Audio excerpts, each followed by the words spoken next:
Things were going smoothly for my husband and me until I gave birth to our daughter.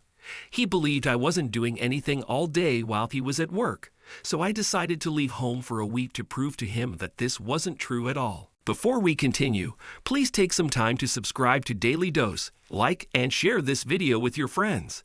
It might brighten their day and inspire them to do good. Also keep watching because an important lesson awaits at the end of the video. After finding out that I was pregnant, I quit my job in order to focus on being a mother and wife. My husband Dave supported my decision and thought this would be better for our child in the long run. Thankfully, I had an easy pregnancy without complications.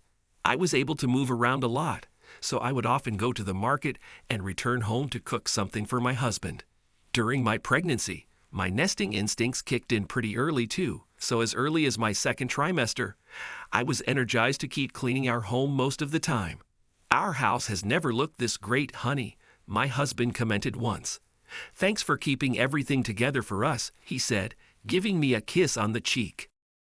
I smiled, happy that he appreciated my efforts.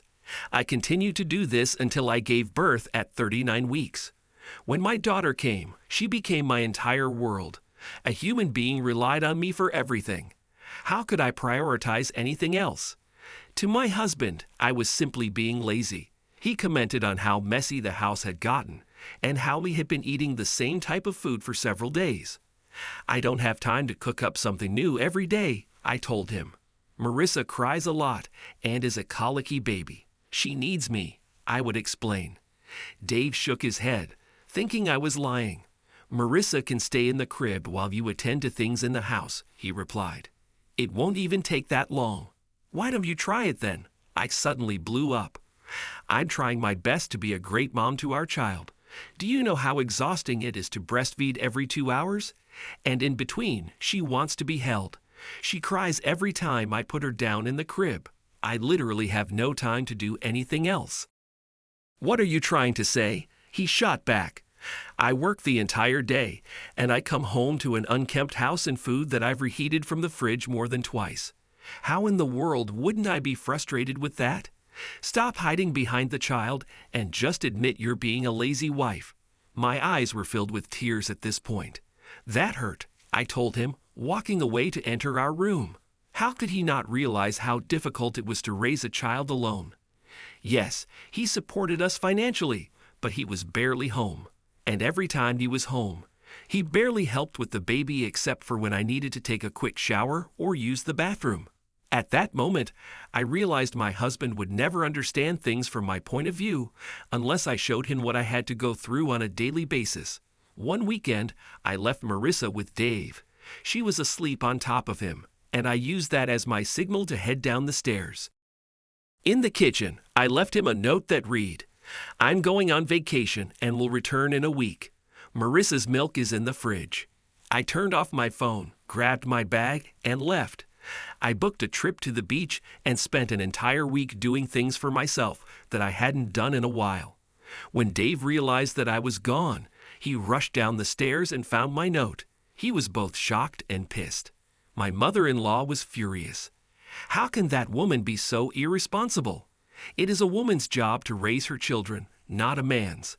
If she couldn't take raising a child and keeping the house in order, then she should not have gotten married," she said. He had no choice but to care for Marissa alone, as no nanny or babysitter was available at such short notice. During the weekend, he didn't realize how difficult it was to care for a child. He changed her diapers, gave her a bath, fed her, burped her, and so much more. "I get it," he yelled at one point. "Just come home already." He begged to no one in particular.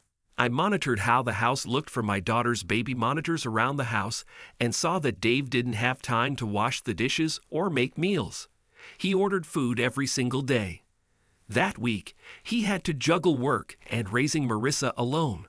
By Wednesday, he could no longer take it and he called his mother. "Mom," he cried on the phone. "Jamie left for a vacation leaving nothing but a note. Can you please help me? I haven't slept in days," he complained. My mother-in-law was furious. How can that woman be so irresponsible? I heard her yell from the baby monitor. It is a woman's job to raise her children, not a man's. If she couldn't take raising a child and keeping the house in order, then she should not have gotten married, she said. I scoffed upon hearing her speak. To me, she had no right to accuse me of irresponsibility. She had nannies to raise her children. Dave and I had no money to afford that luxury. When I got home, Dave apologized to me and realized that I needed and deserved that vacation. I'm sorry, honey, he said in a sincere tone. You go through so much in a day, and I still demanded things from you. I'm sorry, please forgive me. I promise to become a more present parent and share responsibilities with you. You and Marissa deserve that and so much more, he added, giving me a tight hug. I am bothered by what my mother-in-law said about me and wanted to hear from people who went through the same thing. Should a woman be solely responsible for raising her children and keeping the house in order, or should things be equally divided between spouses?